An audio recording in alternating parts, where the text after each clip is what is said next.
ഇതുണ്ടോ, വളരെ ഇടുങ്ങിയ ഒരു ഇടവഴിയാണ്. ഇതാ ഓഫ് റോഡ് വരെ നമ്മുടെ കർവ് കയറി പോകുന്നുണ്ടോ. അത് എക്കോ മോഡ് തന്നെ ഉണ്ടോ, നോക്കി. 360 ക്യാമറേൻ്റെ ഒരു സേഫ്റ്റി ഉണ്ടോ, കറക്റ്റ് നമ്മുടെ വണ്ടി ഇതിലേക്ക് കൂടെ പോകുന്നുള്ളത് നമുക്ക് കാണിച്ചു തരും. അതാ നൈസ് ഉണ്ട്. ഏത് ലൈലേ പോകുന്നത് കറക്റ്റ്, നമുക്ക് വേറെ അസിസ്റ്റൻസിൻ്റെ ആവശ്യമില്ല. നമ്മൾ ഡ്രൈവിങ് പഠിച്ചവർക്ക് ഈസി ആയിട്ട് നമുക്ക് ഈ വണ്ടി എടുക്കാൻ പറ്റും. അപ്പോൾ നാളെ നൈസ് ഫീച്ചർ കേട്ടോ, നല്ല ക്വാളിറ്റിയിൽ വിഷ്വൽസുമാണ് കാണിക്കുന്നത്. ഓക്കെ, പിന്നെ വേറെ സാധനം കൂടെ ഞാൻ കാണിച്ചു തരാം.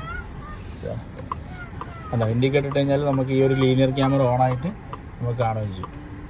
ഇവിടുന്ന് ഫുൾ ടേൺ ചെയ്യാൻ എനിക്ക് പറ്റുമല്ലോ ഡൗട്ടുണ്ട്. ഞാൻ ഒന്നുകൂടെ 360 ക്യാമറ ഇട്ട് 360 ക്യാമറ ഞാൻ ഓൺ ചെയ്തു കേട്ടോ. ഇനിയിപ്പോൾ എനിക്കിത് ഇവിടെ നിന്ന് ഇങ്ങനെ നോക്കിയാൽ മനസ്സിലാവും. ഇവിടെ നിന്ന് ഇങ്ങനെ പോയി ഇതാ ഇത്ര ഇങ്ങനെ കർവ്